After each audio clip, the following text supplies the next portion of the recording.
बोले श्री सद्गुरुदेव महाराज को जय। परमाराध्य जगत जननी श्री माता जी को जय।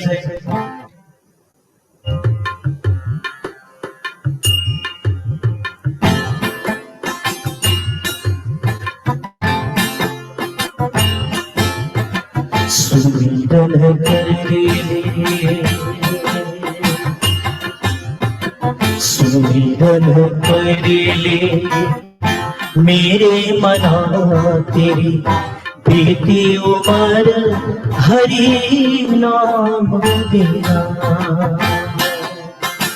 सुमिरन कर ले मेरे मना तेरी बीती उम्र हरि नाम बिना।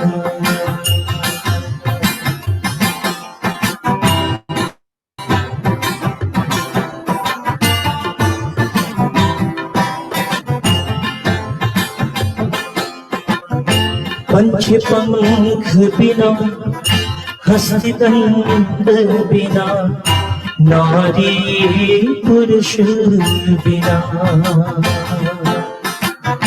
पंच पंख बिना हस्ति दंड बिना नारी पुरुष बिना।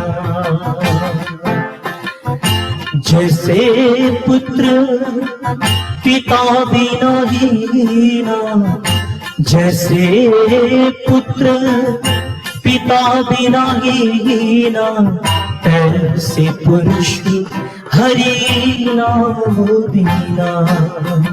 सुमिरन कर ले मेरे मना तेरी बीती उम्र हरि नाम बिना।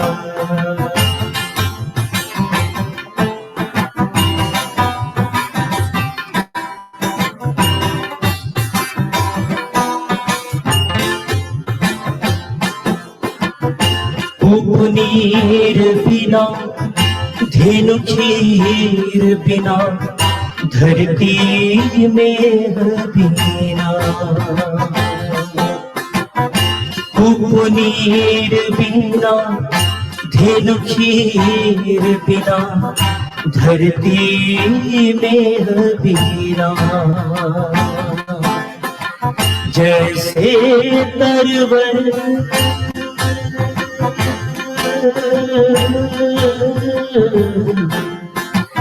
जैसे तरवर फल बिना हीना, जैसे तरवर फल बिना हीना, ऐसे पुरुष हरि नाम बिना। सुमिरन कर ले मेरे मना तेरी बीती उम्र हरि नाम बिना।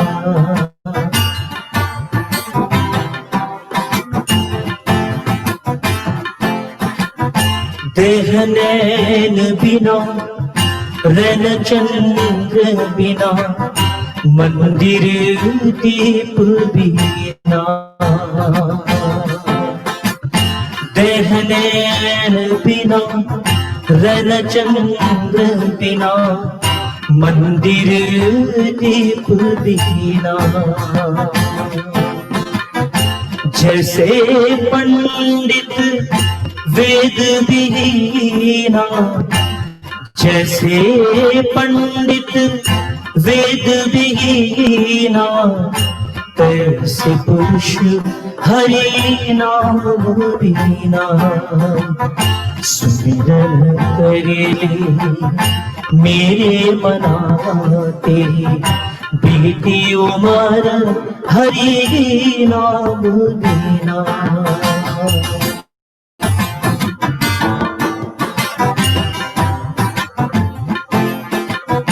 काम क्रोध मद लोभ निवारो, छोड़ विरोध तू संत जनायो। कह नानक सुनी भगवंता इस जग में नहीं कोई अपना, सुमिरन करेले मेरे मना तेरी बीती उम्र हरि नाम बिना, बीती उम्र हरि नाम बिना, बीती उम्र हरि नाम बिना। बोली श्री सद्गुरुदेव महाराज को जय। जय। प्रेम से बोली सद्गुरुदेव महाराज की जय। आदरणीय बंधुगण, आज हमारा बहुत सौभाग्य कि हमें संत महात्मा के भी दर्शन इससे कार्यक्रम में मिल रहे हैं। एक्चुअली कहा भी है, भगवान कृष्ण कहते हैं उदो से उदो संत सदा मोहि प्यारे, संत मिले तो मैं मिल जाऊं, संत न मुझसे न्यारे, उदो संत सदा मोहि प्यारे। एक्चुअली संत महात्मा ही हमें गुरु महाराज जी तक पहुंचाते हैं। मुझे एक व्यक्ति कहने लगा, बोला जी ज्ञान दर्शन तो उपदेश तो संत महात्मा देते हैं, तीसरा नेत्र वह खोलते हैं, प्रकाश का दर्शन वह कराते हैं, तो गुरु तो हम संत महात्मा को मानेंगे, फिर आप लोग महाराज जी को गुरु मानने के लिए क्यों कहते हैं? गुरु वही होता है जो तीसरा नेत्र खोल दे, प्रकाश का दर्शन कराए। तो हमें तो दर्शन संत महात्मा ने कराया, और आप कहते जी संत महात्मा को गुरु नहीं मान के गुरु महाराज जी को मानो। मैंने कहा भैया आप बिजली का कनेक्शन लेते हो तो डायरेक्ट पावर हाउस में ले जाके अपना कनेक्शन जोड़ते हो क्या? बोला जी नहीं, ट्रांसफार्मर होते जगह जगह, उस ट्रांसफार्मर में हम कनेक्शन जोड़ते हैं और हमारे घर में बिजली आ जाती है, प्रकाश हो जाता है। और मैंने कहा बिल भी ट्रांसफार्मर को देते हो क्या? बोला नहीं जी, बिल तो हम पावर हाउस को देते हैं, क्योंकि ट्रांसफार्मर में जो पावर आ रहा है वह पावर हाउस से आ रहा है। हमने कहा भाई यही बात है, हमारे गुरु महाराज जी पावर हाउस है और संत महात्मा ट्रांसफार्मर में की तरह है, जिनके थ्रू गुरु महाराज जी की शक्ति प्रवाहित होती है और हमें अपने अंदर उस भर्गो ज्योति का दर्शन होता है। तो संत महात्मा ट्रांसफार्मर की तरह है, पावर हाउस हमारे गुरु महाराज जी है। तो सज्जनों, आज हमें गुरु महाराज जी के महिमा गाते हुए संत महात्मा के दर्शन हुए, नवरात्रों की तरफ से के बारे में, नवरात्रों की बधाई भी, शुभकामना भी उनसे मिल गई। तो आज का सत्संग तो वैसे हमारा सफल हो गया, और घड़ी भी कह रही कि आज लंबा सत्संग नहीं करना है। अभी भी हमने भजन सुना, गुरु महाराज की महिमा भी सुनी, उनके प्रेमी जी के द्वारा बहुत सी लीलाएं भी उन्होंने बताई। एक्चुअली महाराज जी को समझने में टाइम लगता है। कहा भी है रामायण में, निर्गुण ब्रह्म सुलभति, सगुण न चीने कोय, अगुण सगुण नाना चरित, सुनि मुनि मन भ्रम होए। कि अंदर के भगवान को पहचानना सरल है, वैसे तो कठिन है, पर वो कंपैरिजन दे रहे हैं कि अंदर के भगवान की और बाहर के भगवान की कंपैरिजन में कह रहे हैं कि अंदर के भगवान को पहचानना सरल है, पर जो शरीर धारण करके आता है भगवान, शगुन रूप लेके आता है, उसको पहचानना कठिन है, क्योंकि वह नाना प्रकार के चरित्र करता है। अगुण सगुण नाना चरित्र, सुनि मुनि मन भ्रम। मुनि का मतलब होता है जो मनुष्य लोग होते हैं, विद्वान लोग होते हैं, वो भी कंफ्यूज हो जाते हैं कि ये कैसा, लोग इनको भगवान कहते हैं, कैसे भगवान है। और हर युग में ऐसा हुआ है। आप त्रेता युग की बात देख लीजिए, जब भगवान राम वन में विचरण कर रहे थे माता सीता की खोज में, पेड़ और पत्तों से पूछ रहे थे कि मेरी हाय सीते, सीता कहाँ है मेरी। उस अवस्था को में भगवान शिव और उनकी अर्धांगिनी सती जी जा रहे थे। शिव ने प्रणाम किया प्रभु को। सती कहती है प्रभु आप और एक साधारण मनुष्य को प्रणाम कर रहे हैं। अरे बोले ये साधारण मनुष्य नहीं है, ये प्रभु अवतार लेके आए हैं दुनिया का कल्याण करने के लिए। बोले आप कैसी बात करते हो, अपनी पत्नी के वियोग में तो पेड़ पौधों से पूछ रहे हैं कि मेरी सीता कहाँ है। ऐसे व्यक्ति को आप कहते हैं भगवान का अवतार है। आप कंफ्यूज हो गए हो आज। आपको आप गलत ये कह रहे हो कि ये भगवान के अवतार है। मैं नहीं मानती इस बात को। बोले नहीं सती, ये भगवान के अवतार है। बोली मैं ऐसे नहीं मानूंगी, मैं परीक्षा लूंगी। सती जी जिद करने लगी। अब तिरिया हट के सामने क्या चले। भगवान शंकर चुप हो गए। आगे जाके एक रास्ते में सीता माता का रूप धारण करके सती जी खड़ी हो गई, और ये आशा में कि वो कहेंगे मेरी सीता, तब मैं कहूंगी मैं सीता नहीं हूं, मैं तो सती हूं। और एक्सपोज हो जाएंगे कि कुछ भी नहीं जानते, भगवान के अवतार नहीं है। सती ने पूरा प्लान बना के खड़ी हो गई।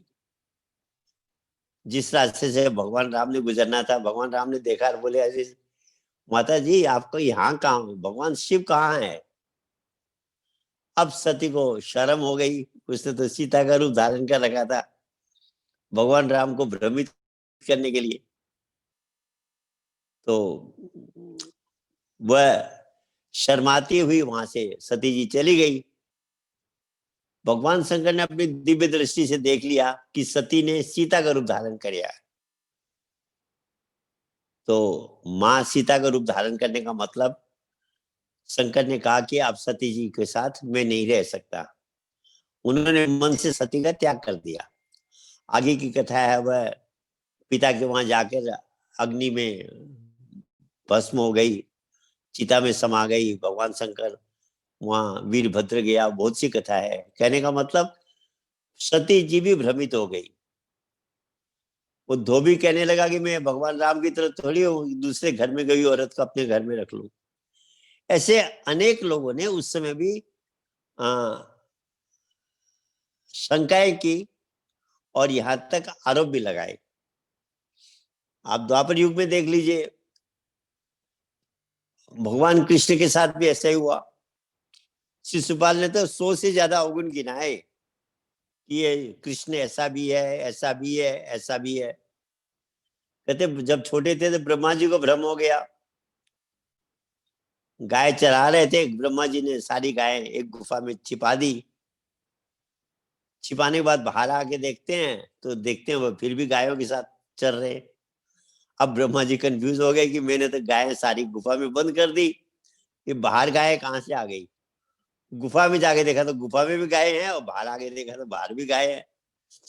तब प्रार्थना करते प्रभु मेरे से गलती हो गई, मैं आपको पहचान नहीं पाया। ऐसे अनेकों दृष्टांत है। जब भी वो महापुरुष आता है संसार में अवतार लेकर, प्रभु आते हैं, हाँ दुनिया उनको पहचान नहीं पाती। क्यों का अगुण सगुण नाना चरित्र। वो कुछ ऐसे गेम खेलते हैं जिससे लोग कंफ्यूज हो जाए। एक महात्मा जी से एक प्रेमी ने पूछा कि भगवान जब आता है वो इस तरह से अगुण सगुण वाले गेम क्यों करता है, सीधा दिखा दे मैं भगवान हूं, वो तो सर्वसम्मत है। तो हम इतनी मेहनत कर रहे हैं, हमारे संत महात्मा मेहनत कर रहे हैं, सत्संग सुनाना, प्रचार करना, ये सारा झमेला दूर हो जाएगा। वो डायरेक्ट परिचय दे दे अपना, सबके मन के अंदर में, सबको अंदर से बता दे कि मैं अवतार हूं, मैं तुम लोगों का कल्याण करने के लिए आया हूं। दुनिया लाइन लगेगी, दर्शन करेगी, सबका भला हो जाएगा। महात्मा जी ने कहा भैया ऐसा नहीं होगा, समस्या हो जाएगी। बोले कैसे। बोले अगर सबको पता लग जाए कि महाराज जी भगवान के अवतार है, कितनी लंबी लाइन लगेगी, उठ भी नहीं सकेंगे, खाने की भी मुश्किल हो जाएगा, कहीं चल भी नहीं पाएंगे। एक एक्टर आता है तो उसी के लिए पुलिस की कितनी बड़ी समस्या हो जाती है, और दुनिया को पता लग जाए प्रभु के अवतार है तो कितनी लंबी लाइन लगेगी। उस लाइन में पता नहीं क्या क्या होगा। आपने देखा बड़ी बड़ी लाइनों में दलालों की के धंधे शुरू हो जाते हैं कि मैं तेरे को बीच में यहाँ डाल दूंगा, मेरे को इतना पैसा दे दे। और जो लाइन में लगेगा वह क्या करेगा, जब दर्शन करेगा तो क्या बोलेगा, भक्ति नहीं मांगेगा, वो कहेगा मेरे घर में मेरा बच्चा बीमार है उसको ठीक कर दो, कोई कहेगा मुझे संतान नहीं, संतान दे दो, कोई कहेगा मेरी नौकरी नहीं लगी, नौकरी लगा दो, कोई कहेगा मैं बहुत गरीब हूं मुझे धन दे दो। भौतिक वस्तुएं सब लोग मांगेंगे, मुक्ति और भक्ति हजारों में लाखों में कोई एक या दो मांगेंगे। अब भगवान के सामने मुश्किल हो जाएगी, क्योंकि उससे देख संसार रचा तो एक नियम बनाया है, कर्म प्रधान विश्व रची राखा, जो जस करहि सो तस फल चाखा, कि लॉ ऑफ कर्मा का कानून बनाया है कि जो आप करोगे वैसा आप उसका फल मिलेगा। अभी उसके जीवन में जो भी परिस्थिति है वो उसके कर्मों का फल है। अब सब कुछ खत्म करके भगवान डायरेक्ट सब कुछ दे दे तो कर्म का सिद्धांत ही खत्म हो गया, और नहीं दे तो वह गाली देते हुए जाएगा कैसा भगवान है, इससे मेरा इतना भी काम नहीं करके दिया। तो अपना परिचय देने में भगवान को समस्या बढ़ जाती है। इसलिए जब भी प्रभु संसार में आते हैं वह अपने को छिपा कर रखते हैं, ऐसे करते हैं कुछ थोड़ी बहुत एक्टिंग कि लोग पहचान ना पाए कि ये प्रभु के अवतार है, क्योंकि उनकी भौतिक डिमांडें शुरू हो जाएगी। केवल उसको अपना परिचय देते हैं जो निष्काम भक्ति करता है, जिसकी कोई कामना नहीं है। पहचानने के बाद भी वह डिमांड नहीं रखेगा कि प्रभु मेरा ये काम कर दो, मेरी ये प्रॉब्लम दूर कर दो। वह अपने कर्म पे ही भरोसा रखेगा और वहां केवल भक्ति के लिए प्रभु के सामने जाएगा, कोई डिमांड लेके नहीं जाएगा। ऐसे भक्त को वो अपना पूरा परिचय देते हैं, जिसके लिए रामायण में कहा सोई जाने जेहू देई जनाई, और जानत तुम ही हो जाई। हे प्रभु, जिसको आप जनाते हो वही आपको जान सकता है, और वह जब जान लेता है तो वह आपका हो जाता है। तो सज्जनों, जब भी भगवान आता है, जब भी महापुरुष अवतार लेते हैं, हमेशा वह केवल जो निष्काम भक्त है उसको ही अपना परिचय देते हैं। नहीं तो बाकी लोग कहते हैं देखे ही सुने ही प्रभु चरित्र तुम्हारे, जड़ मोह बुध हो सुखारे। जब वो लीला खेलते हैं करते हैं, कहते हैं कोई कंफ्यूज होता है, कोई उसी लीला से एंजॉय करता है। एक ही लीला के दो असर पड़ते हैं। फॉर एग्जाम्पल ले लीजिए, महाराज जी राजनीति में आए, बहुत से लोग ऐसा कहते हैं, बोले अरे धार्मिक व्यक्ति का राजनीति से क्या मतलब, धार्मिक व्यक्ति को अध्यात्म की चर्चा करनी चाहिए, राजनीति में जाना नहीं चाहिए। तो कहा जड़ मोह बुध हो सुखारे। तो एक वैरायटी है जो कंफ्यूज हो रही है, और जो भक्त है वो खुश हो रहा है, क्योंकि कल की पुराणों में लिखा हुआ है कि जो कलयुग का अवतार होगा, जो कल की अवतार होगा, वो घोड़े पे आएगा और उसके हाथ में तलवार होगी। घोड़ा पावर का प्रतीक है, तलवार ज्ञान की प्रतीक है। आप जब भी हम कहते हैं ये कितने पावर का है, तो कहते हैं इतना हॉर्स पावर का है। शक्ति का परिचय, हॉर्स शक्ति का परिचय का जैसे हम इतना फीट लंबाई है, चौड़ाई इतना फीट अगर नापते मेजरमेंट करते हैं, ऐसे पावर का जो मेजरमेंट है वो हॉर्स पावर है। तो घोड़े पे आने का मतलब है कि वो महापुरुष जो आएगा उसके एक हाथ में शक्ति होगी, दूसरे हाथ में तलवार होगी, ज्ञान होगा। शक्ति का और ज्ञान का समन्वय करके, पावर और नॉलेज का कॉम्बिनेशन से वह कलयुग का में भक्तों की रक्षा करेगा और नेगेटिविटी को समाप्त करेगा। दोनों हाथ में, मीरी और पीरी जिसको कहते हैं, दोनों चीज उसके हाथ में होगी। ये भविष्यवाणियां शास्त्रों में, कल की पुराण में बहुत से ऋषियों ने कर रखी थी। तो जब महाराज जी राजनीति में आए तो भक्त तो बहुत खुश हुए कि आज प्रभु ने अपना दूसरा हाथ भी खोल दिया। पर क्योंकि वो जो लीला है वह हर एक की समझ में नहीं आएगी। कहते हैं, गीता में कहा, परित्राणाय साधूनाम विनाशाय च दुष्कृताम धर्म संस्थापनार्थाय संभवामि युगे युगे। प्रत्येक युग में आता हूं मैं, और कहता है भक्तों की रक्षा करता हूं और दुष्टों का संहार करता हूं। सज्जनों, कलयुग में संहार दो तरह से होता है। पहली बात तो कलयुग में जितनी भी राक्षस है, जैसे भगवान राम जब राक्षसों का संहार करने का उन्होंने प्रण लिया, संकल्प लिया, तो वो अयोध्या में बैठ के नहीं किया। वो कहां पहुंचे? लंका पहुंचे, जहां राक्षसों का अड्डा था। और अड्डे में जाकर उन्होंने राक्षसों का समूल नाश किया। ये हम सब जानते हैं, मानते हैं। हमारे एक महात्मा जी को कहने लगे, एक सज्जन, कि महाराज जी राजनीति में क्यों आए? उन्होंने कहा, भाई अगर महाराज जी अवतार है तो उनको तो राजनीति में जाना पड़ेगा। बोले क्यों? बोले देखो, जो अवतार आता है वह सज्जनों की रक्षा, दुष्टों का संहार करता है, राक्षसों का संहार करता है। बोला हाँ, ये बात तो ठीक है। तो महात्मा जी बोले, भाई जैसे उस समय राक्षसों का अड्डा लंका था त्रेता में, कलयुग में राक्षसों का अड्डा कहाँ है? राक्षस कहां पर है इकट्ठे? बोला जी राजनीति में है। क्योंकि वहां उनको सुरक्षा मिल जाती है। राक्षस का मतलब दो सींग और पूंछ नहीं होती सजनों। राक्षस की वैरायटी अलग होती है।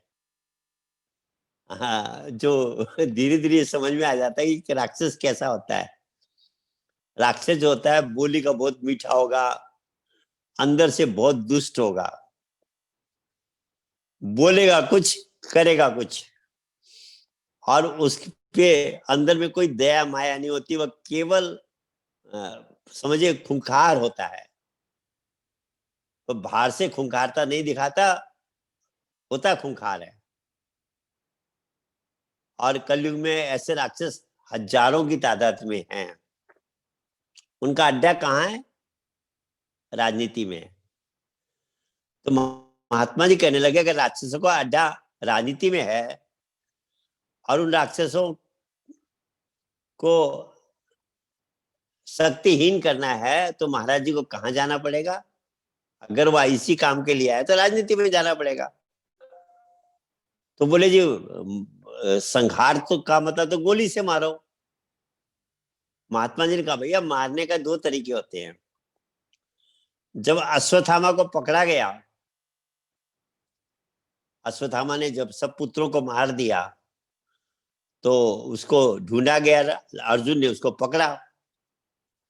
पकड़ने के बाद जब मारने लगे तो कहा, भाई ये गुरुपुत्र, इसको मारो मत। क्या करो? बोले इसकी मणि निकाल दो। मणि निकालने से यह शक्तिहीन हो जाएगा, मरे जैसा हो जाएगा। मारने की जरूरत नहीं, मरे जैसा बना दो इसको। सच में ये बहुत स्पेशल बात है। यही काम होता है। राजनीति में जो दुष्ट है, राक्षस है, अगर आपने उसको पावरलेस कर दिया, वो मरे जैसा हो गया। क्योंकि वो दुष्टता तभी तक करता है जब तक उसके हाथ में पावर होता है, और जब राजनीति में आपने उसको पावरहीन कर दिया, वो मरे जैसा हो गया। तो इनडायरेक्ट राक्षसों का वध होगा और हो रहा है। हम लोग को तो थोड़ा बहुत मौका मिलता है महाराज जी के साथ इस कार्य में सहभागी होने का। कितने राक्षस गए, कितने जा रहे हैं, क्या क्या हो रहा है, एक्चुअली एंजॉय होता है। तभी कहा ना, जड़ मोह ही बुद्ध हो सुखारे। जिसने महाराज जी को पहचान लिया है वह महाराज जी की लीलाओं से एंजॉय करता है। और दूसरे लोग कंफ्यूज होते हैं, बोले कैसे भगवान महापुरुष है, आध्यात्मिक व्यक्ति हैं जो राजनीति कर रहे हैं। कुछ दिन पहले एक ने प्रश्न किया, भाई महाराज जी राजनीति में क्यों है? हमने कहा भाई एक बात बताओ, एक वह प्रोग्राम ही था, राजनीति में अध्यात्म की आवश्यकता। ये प्रोग्राम नेपाली में रखा गया था, नेपाल के वहां लोगों ने रखा था इस प्रोग्राम को। काफी बड़ा प्रोग्राम था, क्योंकि उसने क्या कहा है प्लूटो ने, either a king should be a philosopher और a philosopher should be made a king. या तो राजा अध्यात्मवादी होना चाहिए, नहीं किसी अध्यात्मवादी को राजा बना देना चाहिए। क्योंकि आध्यात्मिक व्यक्ति एक छुरी होती है, डॉक्टर उसी छुरी से, चाकू से ऑपरेशन करके व्यक्ति की जान बचाता है, उसके स्वास्थ्य को लाभ अच्छा करता है। और एक डाकू उसी छुरी से व्यक्ति को मारता है। तो छुरी अपने आप में बुरी नहीं हुई, उसका उपयोग कैसे किया जा रहा है उसके ऊपर डिपेंड करता है। अगर हम अपने स्वार्थ के लिए राजनीति कर रहे हैं तो राजनीति गंदी हो गई, और अगर हम परमार्थ के लिए राजनीति कर रहे हैं, अपने कष्ट उठा के लोगों का भला कर रहे हैं, तो वह राजनीति परमार्थ की राजनीति हो गई। कोरोना के पीरियड में महाराज जी अपने क्षेत्र में करते रहे, दुख दर्द दूर करते रहे।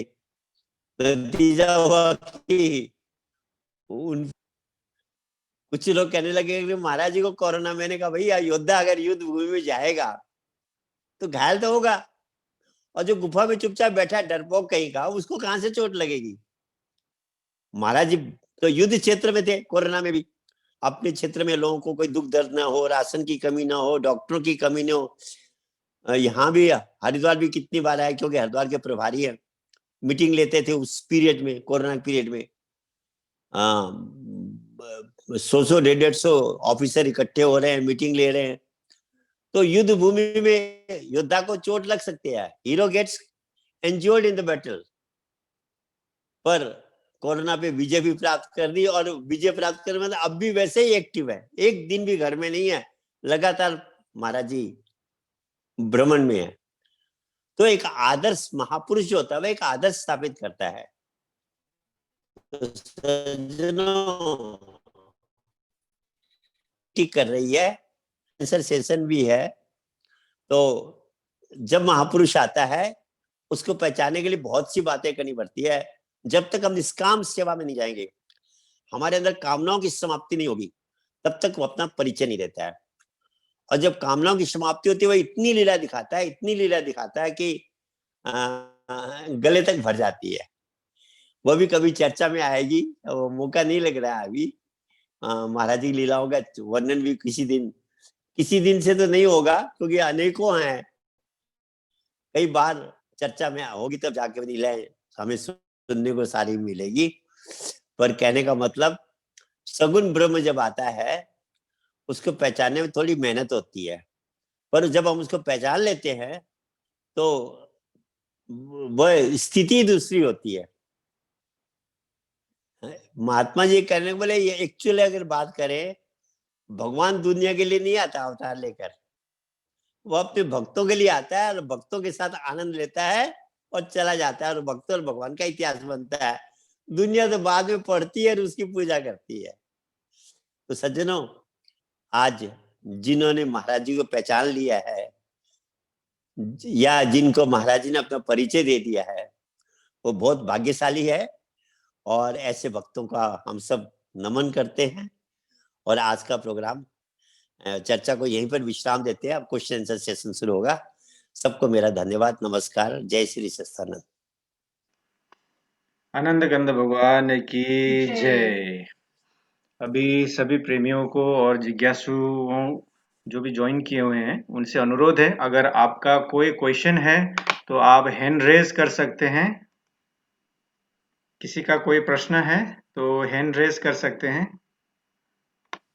ओके, कृष्णा जी। मैं बात तो कर सकता हूँ लेकिन उतना अच्छा नहीं कर सकता, इसलिए नेपाली में जा रहा था। ठीक है, कोई बात नहीं, चलेगा। मेरा टूटी क्वेश्चन फूटी हिंदी चलेगी। मेरा क्वेश्चन ये था कि आपका मैंने बहुत वीडियो देखा, लेकिन मुझे एक बात समझ नहीं आई। वो जो हम कृष्णा बोलते, राम बोलते, महावीर बोलते, और जो साइंस भी मानती है कि एक जो भगवान का रूप है, एक कॉस्मिक एनर्जी वो भगवान है, वो साइंस भी मानती है, ऐसा गुरु जी ने कहा है। लेकिन जो जो कृष्णा राम जो हम कहते हैं, वो वही कॉस्मिक एनर्जी का फॉर्म है और सिर्फ एक स्पिरिचुअल मास्टर है। उसमें थोड़ा दुविधा हो गया मुझे। ऐसा है ना, देखिए, एनर्जी का दो रूप होता है। एक किनेटिक एनर्जी होती है, एक पोटेंशियल एनर्जी कहते हैं। किनेटिक एनर्जी का मतलब होता है एनर्जी इन मोशन, और पोटेंशियल एनर्जी का मतलब होता है एनर्जी एट रेस्ट। तो एक ही एनर्जी के दो रूप होते हैं। किनेटिक पोटेंशियल बन सकती है, पोटेंशियल किनेटिक बन सकती है। तो जो कॉस्मिक एनर्जी है जो सारी सृष्टि को चला रही है, वह किनेटिक एनर्जी के रूप में है, जिसको हम प्राइमोर्डियल वाइब्रेशन कहते हैं। वाइब्रेट हो रहा है, वो वाइब्रेशन हमारे श्वासों को चला रहा है, वो वाइब्रेशन सारी सृष्टि को मैनेज कर रहा है। इवन एटम के अंदर भी इलेक्ट्रॉन्स को घुमा रहा है। तो वह एनर्जी इन मोशन है, किनेटिक एनर्जी है। वो जो कॉस्मिक एनर्जी समय समय पे समाज को मार्गदर्शन देने के लिए एक बॉडी के अंदर आती है, प्रकट होती है। बाइबल में कहा है, in the beginning was the word was with God and the word was God.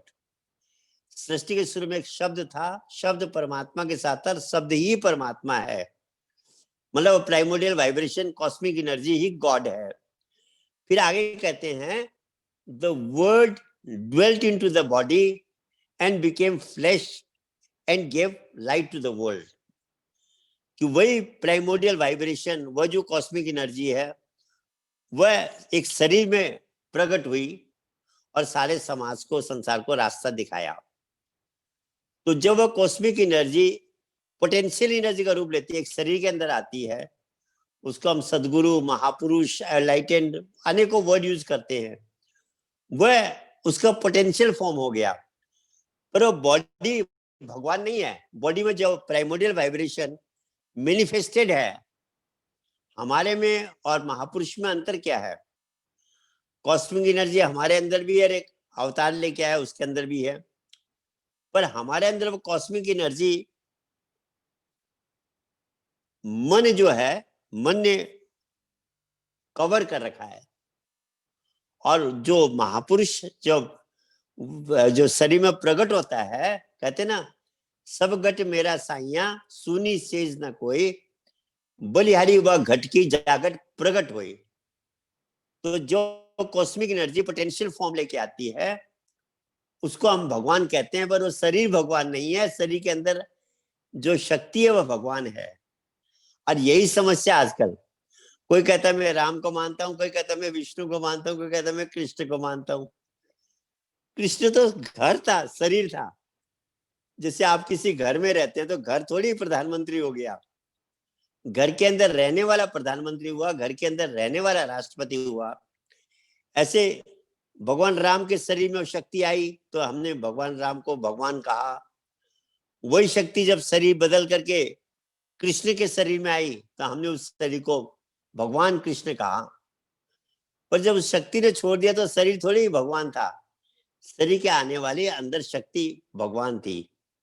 तो वही किनेटिक एनर्जी पोटेंशियल फॉर्म जब लेती है तो हम उस शरीर को भी हम उस समय भगवान कह देते हैं, पर एक्चुअली शरीर भगवान नहीं, शरीर के अंदर जो शक्ति आई है वो भगवान है।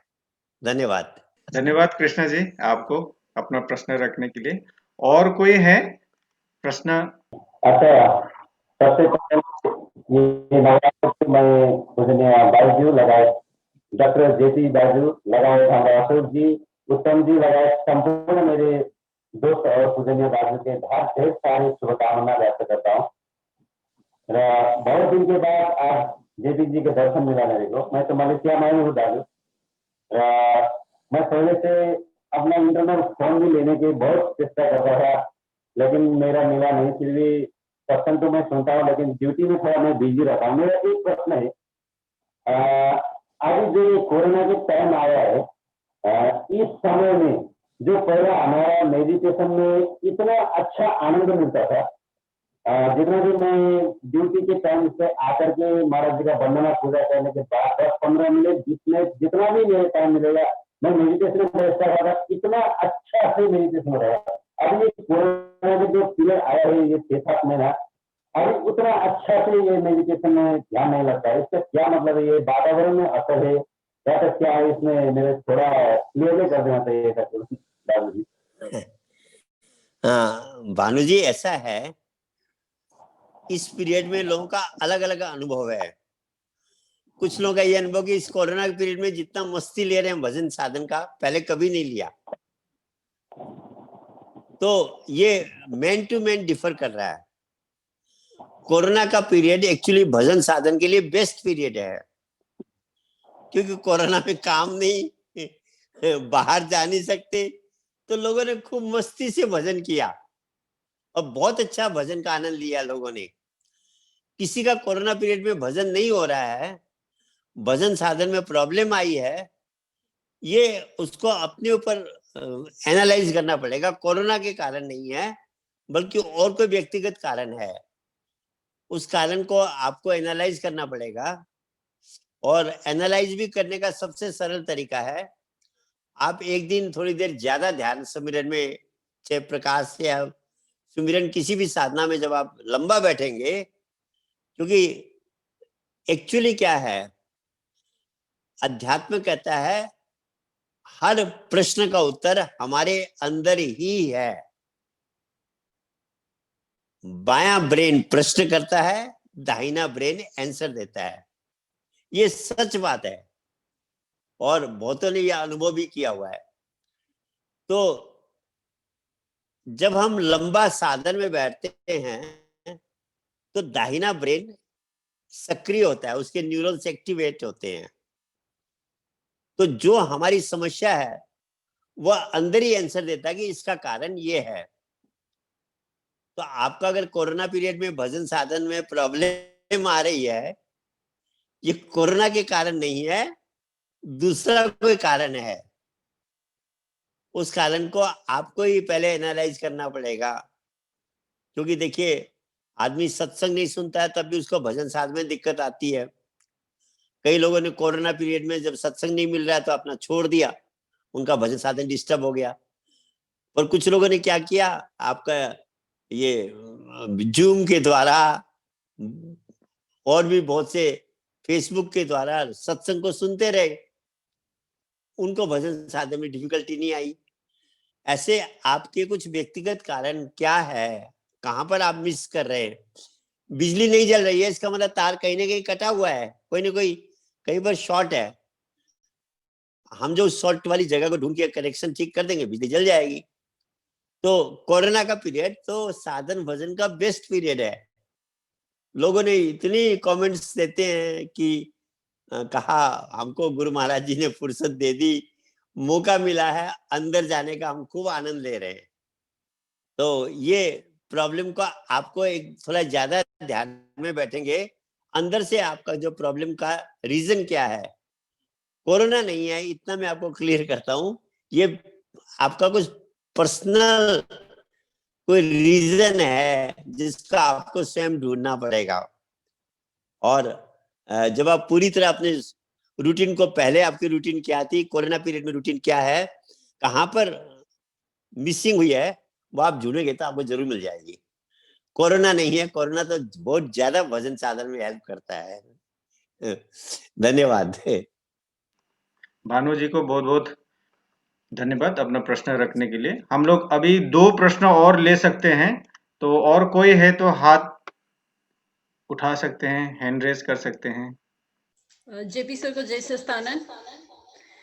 मेरा एक्चुअली डायरेक्ट क्वेश्चन तो नहीं है, जस्ट एक विचार है कि आपके विचार सुनना है कि क्योंकि अभी ये जो आजकल बहुत सुनाई देता है ये विपासना मेडिटेशन के बारे में, बहुत एक ट्रेंड बन गया है। सोशल मीडिया में भी बहुत उसका प्रचार होता है और ट्रेंड बन गया है, और मुझे भी कोई बताते रहते हैं कि तुम ट्राई करो विपासना, तुम वो करो ये करो। तो मुझे जस्ट मैं इतना उसमें इंटरेस्ट नहीं दिया है, मैंने उसके बारे में कुछ रिसर्च भी नहीं किया है उतना विपासना में। तो आपका क्या विचार है उसके बारे में? आपने बहुत अच्छा प्रश्न किया है बहन जी। विपासना का मैं एक आपको घटना बताता हूँ, रियल घटना। मैं काठमांडू में था, हमारे ठाकुर जी जो हैं उनके एक मित्र हैं नेत्र आचार्य करके, जो विपासना मेडिटेशन पे PhD कर रहे हैं, और उनके स्पीच होते हैं, मतलब एक माने हुए व्यक्ति विपासना जगत के हैं वह। उनको लेकर आए वह मेरे पास आश्रम में ही, उनके हमारी वार्तालाप शुरू हुई। उन्होंने पूछा कि आपकी जो ये मेडिटेशन है मानव धर्म का और विपासना में क्या अंतर है। हमने कहा हमारा जो मेडिटेशन है आपके विपासना से एक स्टेप ऊपर है। बोले कैसे? हमने कहा देखिए शास्त्रों में 2 प्रकार की विद्या कही है, परा विद्या और अपरा विद्या। अपरा विद्या, अपरा जो मेडिटेशन है वह फिजिकल मेडिटेशन हो गया, परा का जो मेडिटेशन है वह मेटाफिजिकल हो गया। आप लोग जो मेडिटेशन कराते हैं वह फिजिकल मेडिटेशन है, मेटाफिजिकल नहीं है, भौतिक है, परा भौतिक नहीं है। बोले कैसे? हमने कहा आप श्वासों पे कंसंट्रेट करते हैं। श्वास क्या है? ऑक्सीजन और कार्बन डाइऑक्साइड है। ऑक्सीजन भी भौतिक है, कार्बन डाइऑक्साइड भी भौतिक है। तो आप लोग जो मेडिटेशन करवाते हैं वह फिजिकल मेडिटेशन है, भौतिक साधना है, परा भौतिक नहीं है, मेटाफिजिकल नहीं है। और हमारे मानव धर्म में जो मेडिटेशन सिखाया जाता है वो मेटाफिजिकल मेडिटेशन सिखाया जाता है, परा भौतिक मेडिटेशन सिखाया जाता है। इसलिए आपके मेडिटेशन से एक स्टेप ऊपर है। वो कहने लगी जी आप परा भौतिक कैसे सिखाते हो? परा भौतिक क्या है, मेटाफिजिकल क्या है? हमने कहा जो श्वास फिजिकल है, पर श्वासों को जो शक्ति चला रही है, जिसके कारण श्वासों का आवागमन हो रहा है, वो शक्ति मेटाफिजिकल है, पराभौतिक है। शक्ति के निकलने के बाद वो श्वास नहीं चलते। श्वास तो एक क्रिया है, पर उस क्रिया को करने वाला पावर अलग है। तो वह जो एनर्जी जिसके कारण श्वास चल रहे हैं, वो जो शक्ति जब तक इस शरीर में है ये श्वासों को चला रही है, the power behind the breathing process, वह शक्ति मेटाफिजिकल है, पराभौतिक है। आज तक विज्ञान उस शक्ति को पकड़ नहीं पाई, क्योंकि विज्ञान भौतिक है, वो शक्ति पराभौतिक है। हमारे यहाँ उस शक्ति पे डायरेक्ट मन को कनेक्ट किया जाता है, श्वासों पे नहीं किया जाता। श्वासों के पीछे जो पावर है उस पे कनेक्ट किया जाता है। बोले जी उस पे कैसे कनेक्ट करेंगे? बहुत अच्छा प्रश्न किया उन्होंने। मैंने अपने फेसबुक में एक आर्टिकल भी डाल रखा है उनके नाम के साथ ही, कि उनकी मेरी मुलाकात हुई विपासना को लेकर। आप फेसबुक पे मेरे नोट्स में यह आर्टिकल भी पढ़ सकते हैं। तो हमने कहा कि वो जो एनर्जी है हमारे अंदर, साइंस ने जब इसी एनर्जी को बाहर प्रकट किया, आप देखिए मैटर को एनर्जी में जब कन्वर्ट करते हैं हम, एटम बम का जब विस्फोट होता है तो एक प्रकाश निकलता है और एक विस्फोट की आवाज होती है। एनर्जी का जो मैनिफेस्टेशन है, प्राकृतिकरण है, वह साउंड और लाइट के रूप में है। हमारे अंदर भी वह एनर्जी साउंड और लाइट के रूप में है। उस लाइट को किसी ने परम प्रकाश कहा, किसी ने भर्गो ज्योति कहा, किसी ने डिवाइन लाइट कहा, किसी ने लाइट ऑफ लाइट्स कहा।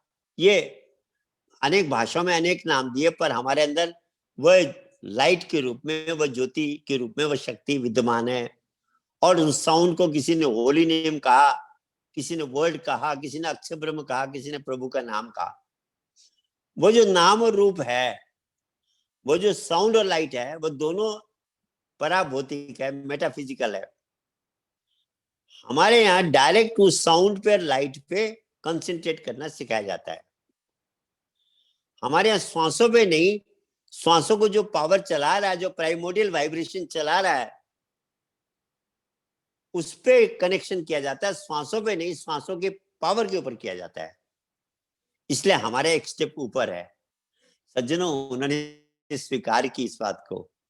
तो एक्चुअली जो हमारी साधना है, यहाँ हमारे एक प्रेमी हैं, यहाँ आपके इसमें रानीपुल में, गैंगटोक के पास। अभी तो वो रिटायर हो गए, डीएफओ, मतलब डीएफओ के बाद जो उनका प्रमोशन हुआ था, जॉइंट डायरेक्टर तक बने थे, अभी रिटायर हो रखे हैं। तो वो पहले विपासना ही करके आए थे। विपासना करके आने के बाद जो उनको उपदेश हुआ, और उनका एक दोस्त भी आया था विपासना करके। दोस्त कुछ दिन में मेंटल हो करके सुसाइड कर दिया। वह अभी भी लाइफ को एंजॉय कर रहे हैं, क्योंकि विपासना कहते हैं something is better than nothing. श्वासों पे जब हम मन को कनेक्ट करते हैं तो मन थोड़ा सा कंट्रोल में आता है। तो आदमी उसी को समझता है मैंने बहुत कर लिया, पर मन पराभौतिक है, श्वास भौतिक है। मन थोड़ा बहुत उस पर टिकेगा, मन उसमें मर्ज नहीं हो सकता। मन तो एनर्जी के अंदर ही मर्ज होगा। तो वह जो एनर्जी है वह श्वासों से परे है। उस एनर्जी में डायरेक्ट मन को जोड़ना ऊपर की साधना हो गई। हमारे मानव धर्म में वो जो विपासना करने वाले सज्जन हैं, उनको समझाया जाए कि आप तो श्वासों पे कनेक्ट कर रहे हैं, हम श्वास को चलाने वाले पावर पे कनेक्ट कर रहे हैं। तो हम एक स्टेप ऊपर हैं। रियली है ये बात। धन्यवाद। बहुत बहुत धन्यवाद। एक और प्रश्न टेक्स्ट में आया है, चैटिंग बॉक्स में। शुड आई मेडिटेट बिफोर और आफ्टर फिजिकल एक्सरसाइज? डिपेंड करता है आपका।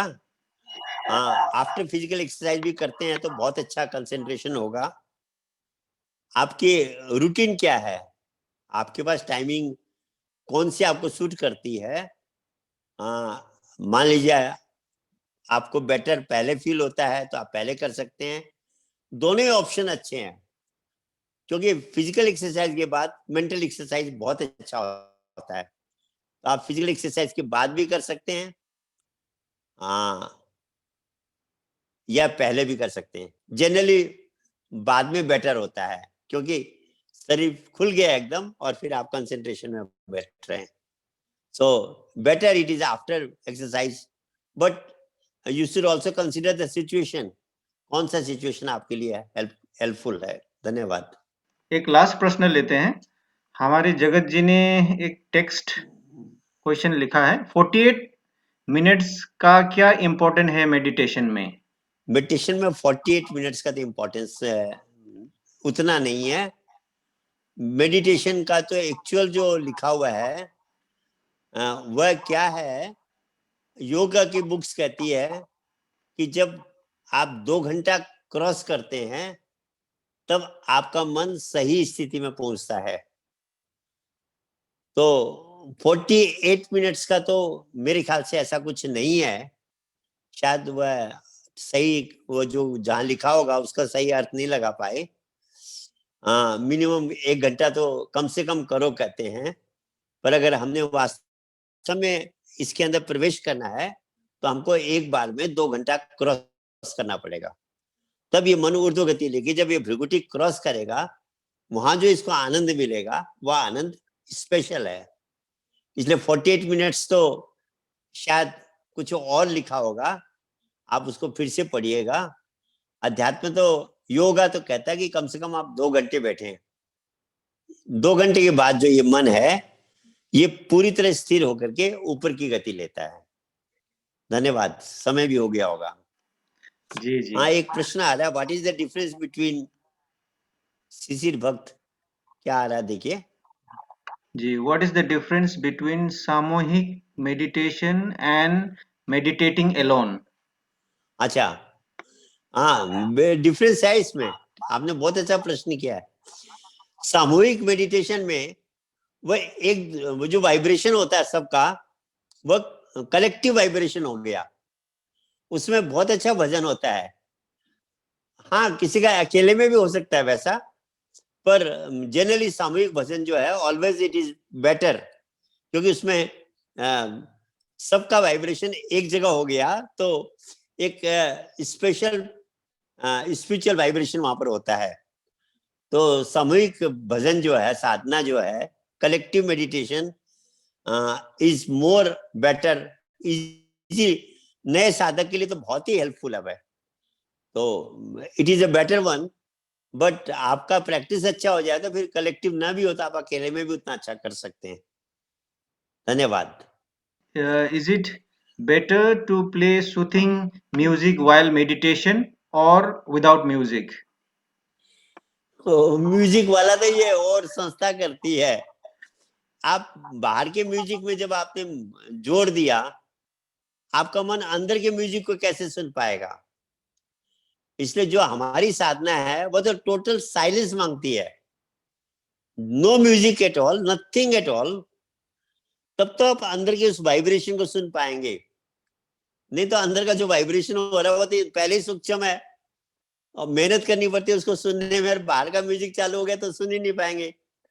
सो ये प्राइमोडियल मेडिटेशन जो है, मेटाफिजिकल मेडिटेशन, जो महाराज जी की कृपा से हमें सीखने को मिला है, इसमें तो टोटल साइलेंस होनी चाहिए, म्यूजिक का कोई मतलब ही नहीं है यहाँ पर। चलिए अब वंदना करते हैं। जी। तमेव माता च पिता तमेव तमेव बंधु बंधु सखा तमेव तमेव विद्या विद्या द्रविणं तमेव त्वमेव तमेव सर्वं सर्वं मम मम देव देव तमेव सर्वं मम मम देव देवा तमेव एव सर्वं सर्वं मम देव गुरुदेव देवा भक्ति दानमयी दीजिए गुरुदेव गुरुदेव के और और नहीं नहीं कछ चाहिए चाहिए निज निज दिन चरणन से सदा भवानी दाहिने रहे मुख रहे गणे पांच देव देव रक्षा रक्षा करे करे विष्णुमय ब्रह्मा विष्णुमय। ये मेरे नाथ, आप अपनी मेरे नाथ सुधामयी रामयी सर्व समृत पावनी अहित कृपा हेतु से की कृपा मानव से मानव मात्र के हृदय में विश्व बंधुत्व एवं विश्व शांति की उदार भावनाओं को जागृत करें, जिससे वे सुख दुख के बंधन से वो आपके पवित्र प्रेम का आस्वादन कर कृत धन्य धन्य बोले श्री जगदम्बा भवानी माता जी की जय, जय राजराजेश्वरी माता जी की जय, जय परम संत योगीराज हंस जी महाराज जी की जय, जय संपूर्ण भक्त भगवान की जय, जय सतगुरुदेव महाराज की जय। जय। सभी संत महात्माओं महात्माओं की की जय। जय।